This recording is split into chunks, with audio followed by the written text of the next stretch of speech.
Y CONADI, cuando da informes, se refiere con lo que está escrito. O sea, si no escribió Darwin, no lo escribió Gusinde, no hay ningún argumento más que sirva para proteger estos sitios. Eso me preocupa. En segundo lugar, quisiera hablar con respecto a las personas a lo que ustedes se están refiriendo.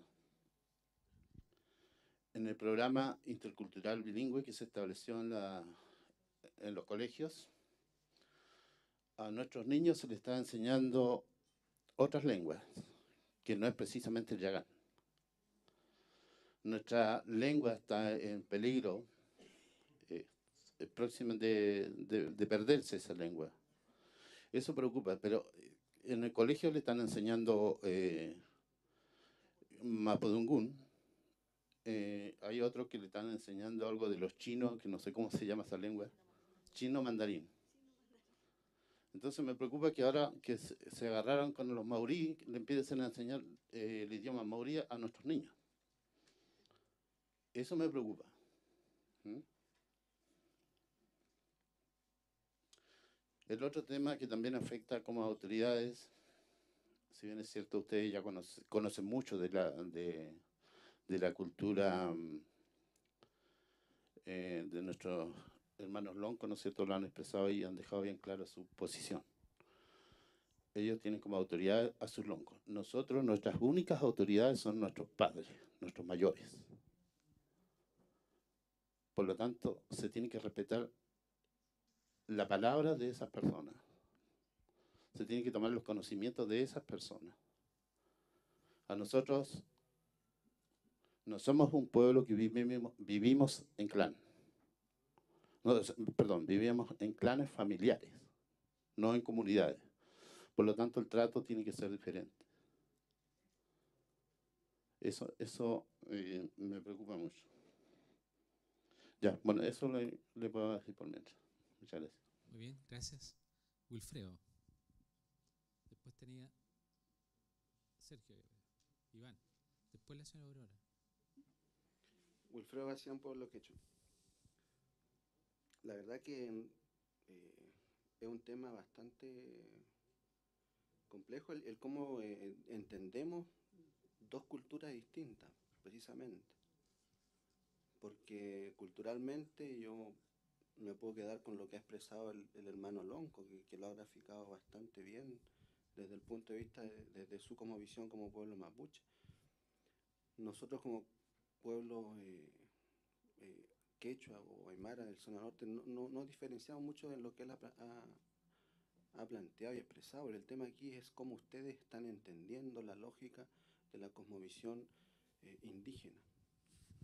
Yo creo que ese es un tema que no se va a poder zanjar tal vez en esta instancia, porque en definitiva el Estado no ha estado en una lógica, o sea, está en una lógica permanente precisamente de no entender la cosmovisión y la realidad de los pueblos indígenas, porque la estructura y sus procedimientos con la que se basa el Estado están enmarcados en un sentido más general de la ciudadanía, o sea, del hombre ciudadano.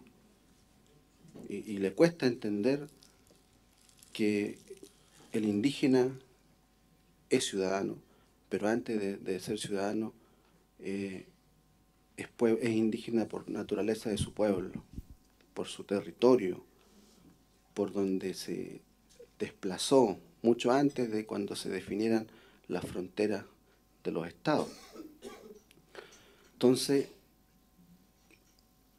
yéndome un poco ahora a la parte inicial del articulado, la verdad es que también cuesta entenderlo, me costaba un poco le he estado dando vuelta, porque por un lado entiendo de que también el Estado debe hacer su trabajo, porque el convenio también lo invita al Estado de que haga su trabajo en función de entender la lógica también de los pueblos indígenas, ¿no?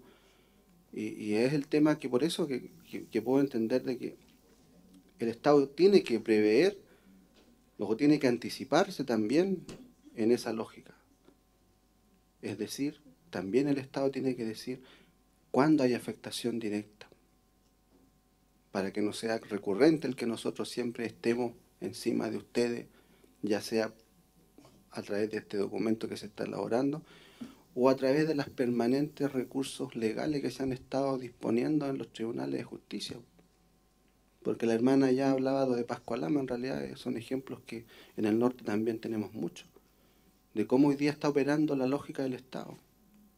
El SEA, obras públicas y una serie de servicios públicos que tienen su trabajo ligado de alguna manera a los territorios. Y en ese sentido creo que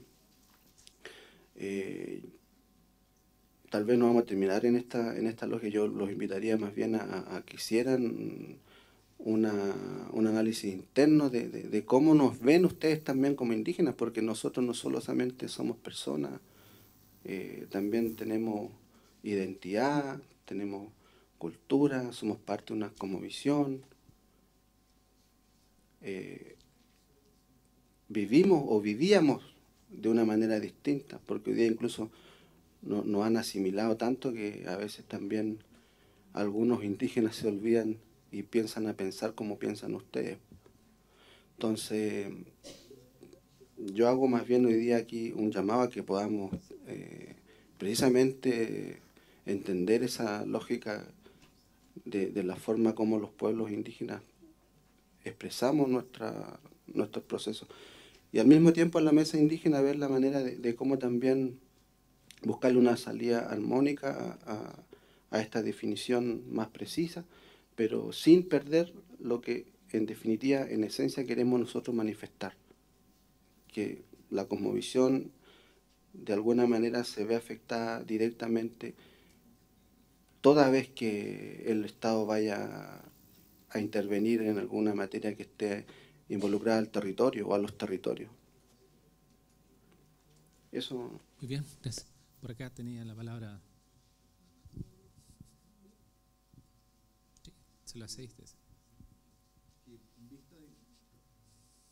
Perdón, Milen Cobertrán, Ministerio de Justicia. Que me parece que estamos bastante de acuerdo en lo que hemos estado conversando. Y no sé si les parece que propusiéramos en una manera más una reacción, por ejemplo, como esta, en el tema de afectación.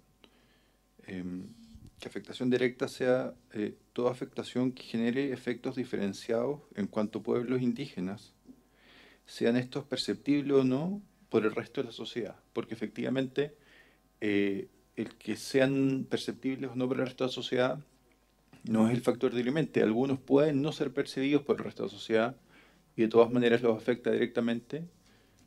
Y otros, como bien decía Marcial, son evidentes, pero de todas maneras los afectan en cuanto indígenas.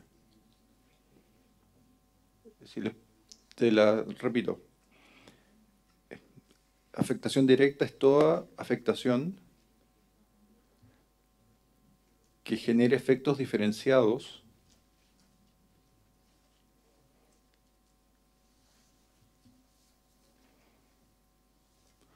en cuanto a pueblos indígenas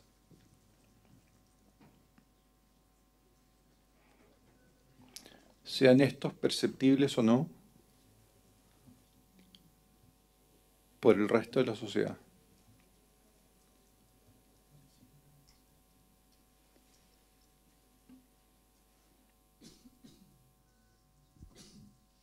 Muy bien. Perdón, estaba la señora Aurora. Después Matías, ¿ya?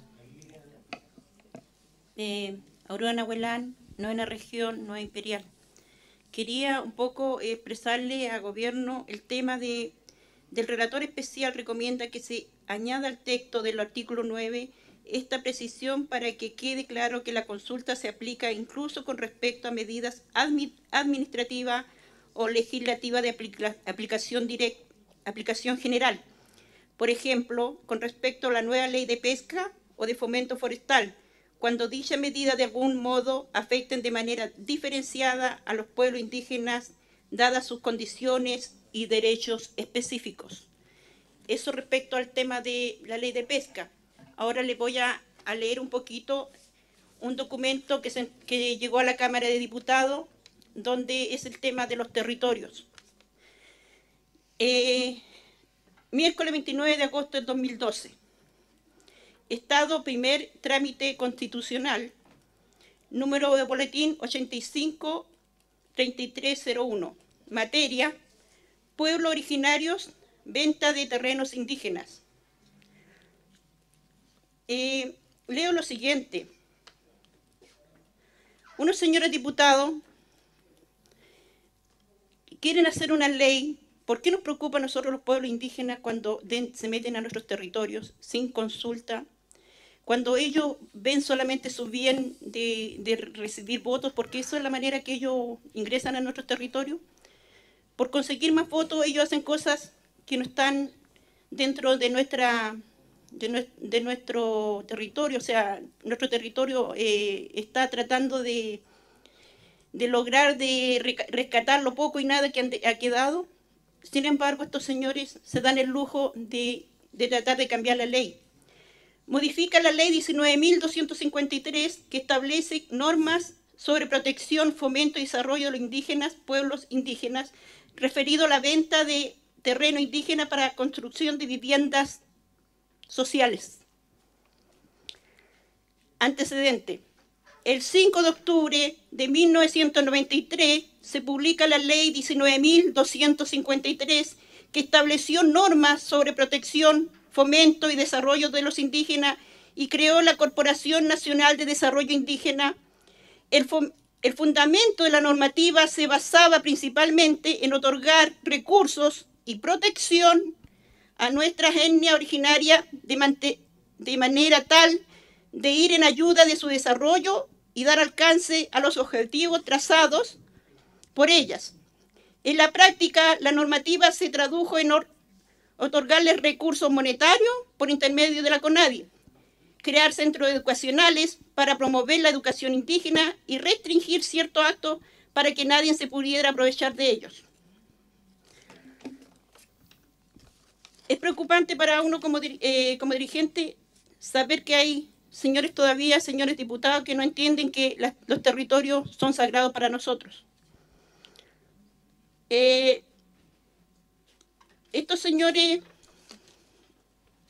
el cual salen aquí, también le consultan al Ministerio de Agricultura y Desarrollo Rural, para el cual solicita el acuerdo de la sala sea sometido a Comisión Especial de Pueblo Originario o la Comisión de Vivienda y Desarrollo Urbano, por contener materia no propia de su competencia. Entonces, ¿quién habla por nosotros los indígenas? Si ni siquiera los señores diputados, señores senadores han sido capaces de darse cuenta que existimos. Solamente se acuerdan de nosotros cuando nosotros están en tiempo de campaña, ahí se acuerdan que existimos. Por aquí salen los nombres de los señores que están tratando de cambiar la ley indígena. Que ellos quieren que esto sea todo territorio urbano. Se me perdieron los nombres, parece que tenían santo aquí en...